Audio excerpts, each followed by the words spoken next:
बिस्मिल्लाहिर्रहमानिर्रहीम। अस्सलाम वालेकुम स्टूडेंट्स, आज हम 10th क्लास की बायो का चैप्टर नंबर 10 स्टार्ट करेंगे, जो है गैसियस एक्सचेंज। इस टॉपिक के इस चैप्टर में मेन टॉपिक्स को डिस्कस करने से पहले मैं आपको इसका इंट्रोडक्शन देना चाहती हूँ कि गैसियस एक्सचेंज होता क्या है।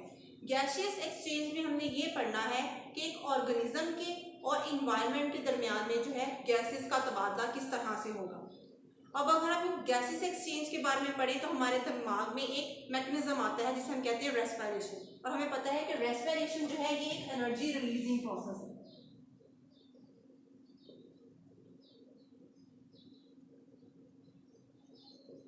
रेस्पिरेशन जो है ये एक एनर्जी रिलीजिंग प्रोसेस है, मतलब कि इसके दौरान हमारी बॉडी जो है वो एनर्जी जो है वो रिलीज करती है।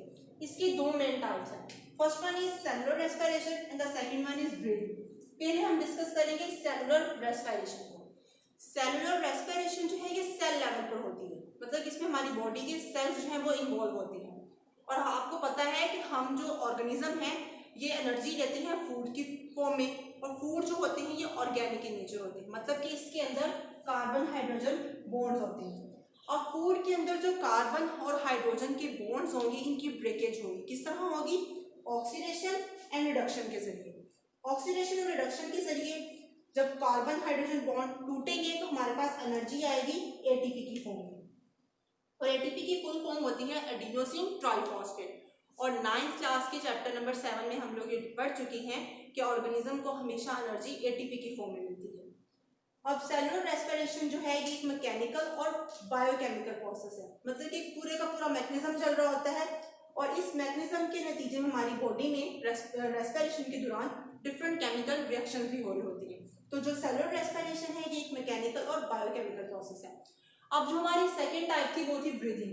ब्रीदिंग को अगर हम आम लफ्जों में एक्सप्लेन करें तो ये होता है सांस लेने का मन। इसमें हम क्या करते हैं कि हम हवा को अपनी बॉडी में लेके जाते हैं ताकि हम उससे क्या हासिल कर सकें? ऑक्सीजन, और दोबारा हवा को अपनी बॉडी से रिलीज करते हैं ताकि हम इसके साथ ही अपनी बॉडी से कार्बन डाइऑक्साइड गैस को भी रिलीज कर सकें। अब ब्रीदिंग जो है ये एक मैकेनिकल और फिजिकल प्रोसेस है, मतलब कि पूरे का पूरा एक मैकेनिज्म चल रहा है। हम हवा को अंदर लेके जा रहे हैं और ऑक्सीजन ले रहे हैं उससे, और दोबारा हवा को अपनी बॉडी से रिलीज कर रहे हैं ताकि हम कार्बन डाइऑक्साइड गैस को रिलीज कर सकें। और फिजिकल प्रोसेस है कि हम इसको फिजिकली फील भी कर सकते हैं। अब जो हमारा नेक्स्ट टॉपिक है वो है गैसियस एक्सचेंज इन प्लांट्स। के प्लांट्स के अंदर जो है वो गैसेस किस तरह से एक्सचेंज होंगी। हमें पता है कि अल्लाह ताला ने प्रॉपर ऑर्गन सिस्टम प्लांट्स के अंदर नहीं रखा, तो प्लांट्स के पास कोई भी स्पेशल ऑर्गन नहीं है रेस्पिरेशन के लिए। तो प्लांट में रेस्पिरेशन कैसी होगी? जो प्लांट के पार्ट्स हैं उन पार्ट्स में जो सेल्स हैं वो इन्वॉल्व होंगे रेस्पिरेशन में। अब फर्स्ट ऑफ ऑल हमारे पास में पता है कि लीव्स होती हैं, लीव सेल्स के अंदर स्टोमेटा होते हैं, मतलब कि लीव की एपिडर्मिस के ऊपर जो छोटे छोटे पोर्स सुराख होते हैं इन्हें हम क्या कहते हैं? स्टोमेटा कहते हैं, और ये हमें हेल्प आउट करते हैं गैसेस एक्सचेंज में। अब सेकंड में वुडी स्टेम, मतलब वुडी स्टेम, जिस तरह हमने लीव्स की बात की कि लीव्स के एपिडर्मिस पर पोर्स होते हैं, इसी तरह जो वुडी स्टेम की बार्क होती है उसकी लेयर पर भी पोर्स होते हैं, उन्हें हम कहते हैं लेंटिसेल्स। ये भी हमें हेल्प आउट करते हैं गैसेस एक्सचेंज में। रूट हेयर भी क्या करती हैं? एक तो ये सरफेस एरिया को इंक्रीज करती हैं, ठीक है, ताकि क्या कर सके? ज़्यादा से ज़्यादा पानी को एब्जॉर्ब कर सके, और रूट हेयर्स के जरिए ही गैसेस भी एक्सचेंज होती है। अब लास्ट वाला पार्ट है इक्वेटिक प्लांट्स। के इक्वेटिक प्लांट्स वो वाले प्लांट्स जो पानी में रहते हैं वो किस तरह से गैसेस को एक्सचेंज करेंगे। इक्वेटिक प्लांट्स क्या करते हैं? पानी से ही ऑक्सीजन को लेते हैं और पानी में ही कार्बन डाइऑक्साइड गैस को रिलीज करते हैं। प्लांट के पास दो सिचुएशंस होती हैं कि प्लांट बॉडी जो है उसके पास दो सिचुएशंस होती हैं कि वो नाइट टाइम में किस तरह से गैसेस को एक्सचेंज करेंगे और वो डे टाइम में किस तरह से गैसेस को एक्सचेंज करेंगे। फर्स्ट ऑफ ऑल मैं आपको एक्सप्लेन करूंगी डे टाइम में। डे टाइम में हमें पता है कि दिन के वक्त सूरज होता है और प्लांट्स क्या कर सकते हैं? फोटोसिंथेसिस कर सकते हैं।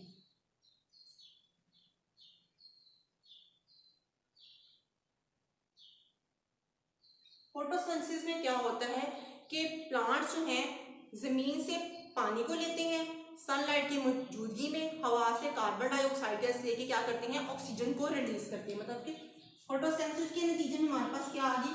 ऑक्सीजन आ गई। और फोटोसिंथेसिस के नतीजे में जो ऑक्सीजन बन रही है इसको वो यूज करेंगे रेस्पिरेशन में।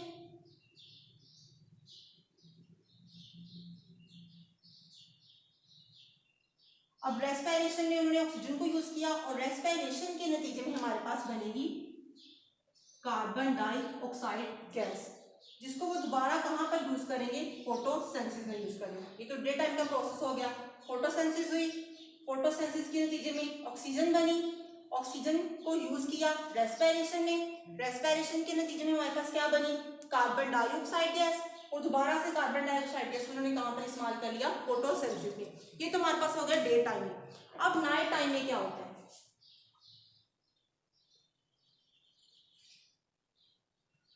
नाइट टाइम में हमें पता है कि सनलाइट हमारे पास नहीं है।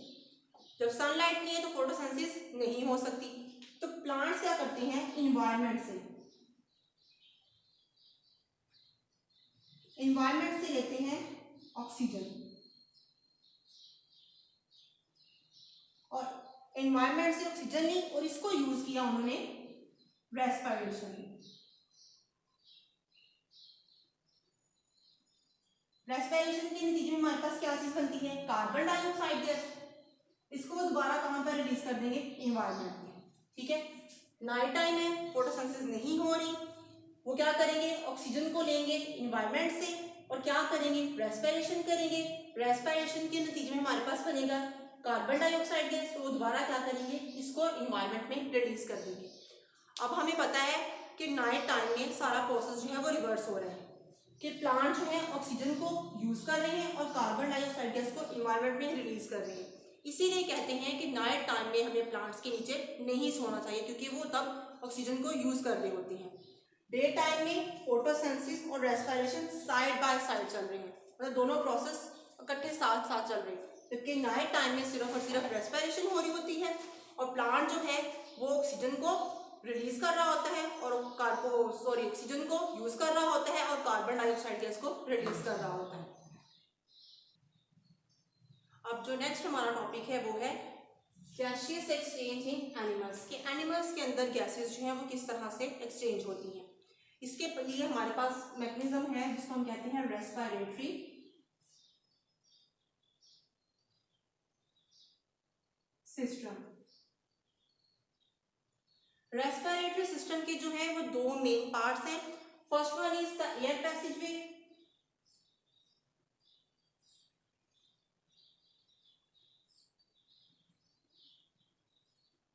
और जो सेकंड वन है वो है लंग्स। आज जो हम पहले डिस्कस करेंगे वो है द एयर पैसेजवे, कि एयर पैसेजवे में कौन कौन से पार्ट्स जो हैं वो बॉडी के आते हैं। हमें पता है कि अगर हमने अपनी बॉडी के अंदर एयर को लेके जाना हो तो इसके लिए हमारे बॉडी का कौन सा पार्ट इन्वॉल्व होगा, वो होंगे नोज। तो नोज जो है वो अपने आप को इनक्लोज करता है जिस कैविटी के अंदर, उसको हम कहते हैं नेजल कैविटी। हवा जो है वो नेजल कैविटी के अंदर के जरिए हमारी बॉडी में जाएगी। अब नेजल कैविटी की बाहर वाली साइड पे तो ओपनिंग होती है जिन्हें हम कहते हैं नोस्ट्रिल्स। अब नोस्ट्रिल्स के अंदर हमारे पास, नोस्ट्रिल्स के अंदर हमारे पास होते हैं हेयर और म्यूकस। हेयर और म्यूकस का अपना एक फंक्शन है। जो हेयर है ये क्या करते हैं, ट्रैप करते हैं डस्ट पार्टिकल्स को। जब हम हवा को अंदर लेके जाते हैं तो जितने भी हवा के जरिए डस्ट पार्टिकल्स हमारी नेजल कैविटी में एंटर होंगे ये क्या करेंगे, उसको फिल्टर कर लेंगे, ट्रैप कर लेंगे। और जो म्यूकस है ये क्या करता है, हमारे बॉडी टेम्परेचर को के अकॉर्डिंग एयर के टेम्परेचर को कन्वर्ट करता है, मतलब कि इसने एयर के टेम्परेचर को मेंटेन करना होता है। ठीक है, नेजल कैविटी के फौरन बाद हमारे पास आती है oral cavity. Oral cavity, oral cavity मतलब इसको हम माउथ भी कहते हैं, जिसके जरिए हम खाने को अपनी बॉडी के अंदर लेके जाते हैं। अब क्या हुआ, नेजल कैविटी के जरिए एयर जो है हमारी बॉडी में आई और वो कहाँ पर आएगी, फेरिंग्स में आएगी। फेरिंग्स वो पार्ट है बॉडी का, ये कॉमन पैसेज है ऑरल और नेजल कैविटी। मतलब अगर हमने खाना हो या हमने हवा अपनी बॉडी में लेके जानी है तो दोनों कलेक्टिवली जो आएंगी वो फेरिंग्स के लिए, मतलब फेरिंग्स जो है ये कॉमन पैसेज भी है हवा के लिए भी और खाने के लिए भी। अब क्या हुआ है, हवा फेरिंग्स में आ चुकी है। फेरिंग्स के बाद जिस तरह मैंने आपको पहले कहा था कि हमारी बॉडी नाक के आउटसाइड दो ओपनिंग है जिसको हमने नोस्ट्रिल कहा, इस तरह फेरिंग्स के यहाँ पर भी हमारे पास दो इंटरनल ओपनिंग्स होती हैं। ठीक है, इनको एक को हम फूड पाइप कहते हैं, दूसरे को हम विंड पाइप कहते हैं। अब इसको सेपरेट करते हैं ग्लॉटिस। जो ग्लॉटिस है ये एक नैरो ओपनिंग होती है जो सेपरेट करती है फूड पाइप को और विंड पाइप को। अब ग्लॉटिस के ऊपर ही यहाँ पर या अगर हमारा ये वाला पार्ट ग्लॉटिस का है तो इसके ऊपर हमारे पास एक फ्लैप ऑफ टिश्यू होता है जिससे कवर किया होता है ग्लॉटिस को, इससे हम कहेंगे एपिग्लॉटिस। ठीक है।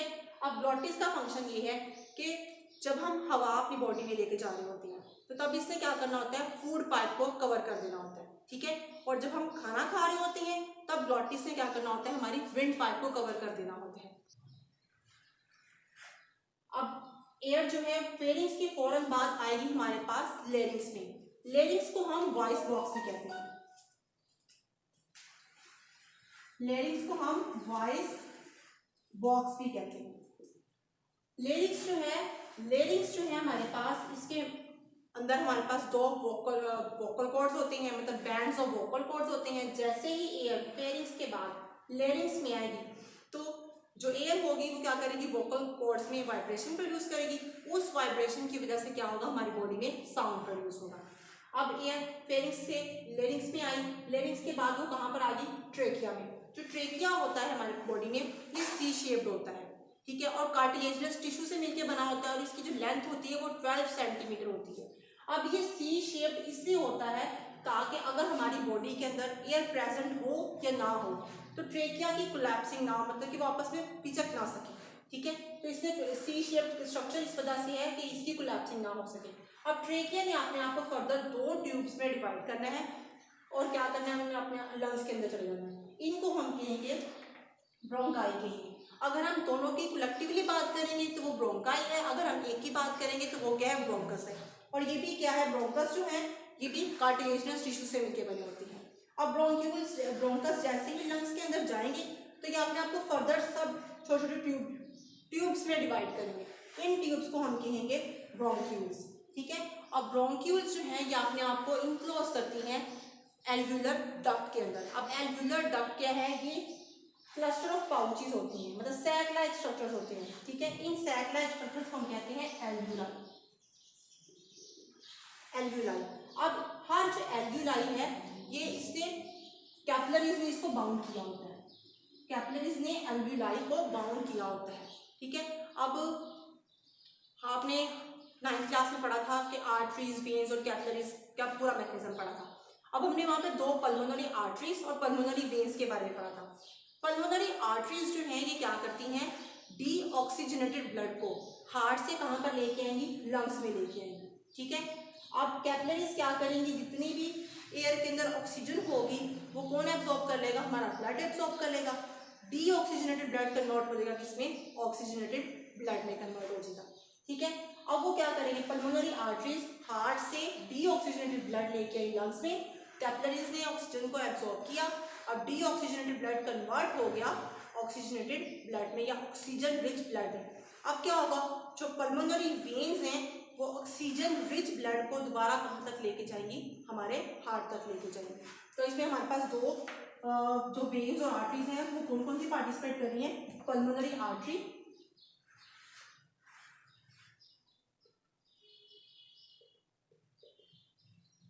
और when. Pulmonary artery deoxygenated blood लेके आ रही है हार्ट से लंग्स में, और वेन क्या कर रही है, दोबारा ऑक्सीजन रिच ब्लड लेके जा रही है लंग्स से हार्ट में। मैं एक दफ़ा फिर आपको रिपीट थोड़ा सा कर दूं कि जिस तरह हमारे नाक के बाहर वाली जो ओपनिंग है इनको हमने नोस्ट्रिल्स कहा, इसी तरह फेरिंग्स के फौरन बाद इंटरनल ओपनिंग है जिनको हम फूड पाइप और विंड पाइप कहते हैं। ठीक है। इनको सेपरेट किया जाता है ग्लॉटिस के जरिए। ठीक है। ग्लॉटिस जो है एक नैरो ओपनिंग होती है, इस ग्लॉटिस को एक फ्लैप ऑफ टिश्यू ने गार्ड किया होता है जिसको हम क्या कहते हैं, एपिग्लॉटिस कहते हैं। मुझे उम्मीद है कि आपको इस टॉपिक की समझ लगी होगी। जज़ाकल्लाह।